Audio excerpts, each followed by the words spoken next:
Berkshire Hathaway resmi melepas seluruh sahamnya di BYD, produsen kendaraan listrik asal Cina. Investasi yang dimulai 2008 itu semula memberi keuntungan besar bagi perusahaan milik Warren Buffett. Dilaporkan CNBC, Berkshire pertama kali membeli 225 juta saham BYD pada 2008 dengan nilai 230 juta dolar Amerika Serikat atau sekitar 3,8 triliun rupiah.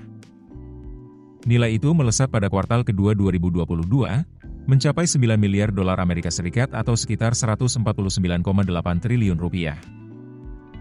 Berkshire mulai mengurangi kepemilikan di BYD sejak Agustus 2022. Hingga Juni 2023, hampir 76% saham dilepas sehingga kepemilikan tinggal di bawah 5%.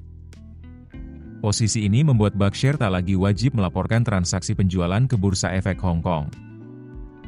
Data terakhir menunjukkan masih ada 54 juta saham tersisa.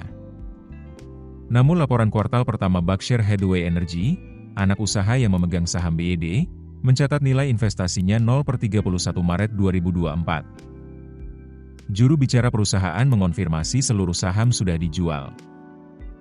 Keputusan membeli BYD diambil atas saran mendiang Charlie Munger. Rekomendasi itu setelah melihat prospek menjanjikan dari BYD.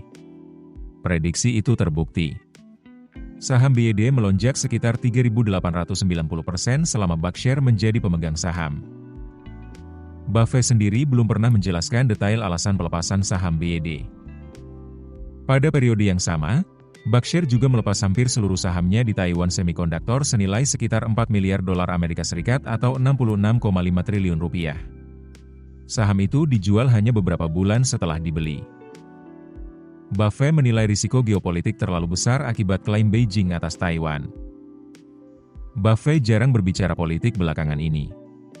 Pada 2022, ia pernah menyinggung banyak orang yang marah secara berkelanjutan lalu melampiaskannya ke perusahaan, sesuatu yang menurutnya merugikan karyawan dan investor. Meski kerap berbeda pandangan dengan Donald Trump, keduanya sejalan dalam satu hal, perusahaan sebaiknya berorientasi jangka panjang. Trump menulis di Truth Social pekan ini, Komisi Sekuritas dan Bursa sebaiknya mengizinkan perusahaan melaporkan laba setiap 6 bulan sekali, bukan tiap kuartal. SEC mengatakan kepada CNBC usulan ini sedang diprioritaskan untuk mengurangi beban regulasi yang dianggap tidak perlu. Buffett sendiri sudah lama menentang panduan laba per saham setiap kuartal. Ia menilai praktik itu mendorong perusahaan terjebak pada target jangka pendek. Menurutnya, laporan kuartalan tetap diperlukan, tetapi harus memberi gambaran retrospektif tentang kinerja aktual, bukan ramalan laba. Dengan begitu, pemegang saham dan publik bisa menilai kemajuan perusahaan dengan lebih akurat. Keputusan bisnis terbaik datang dari data, bukan tebakan. Mudah berlangganan Business Insight dengan subscribe with Google.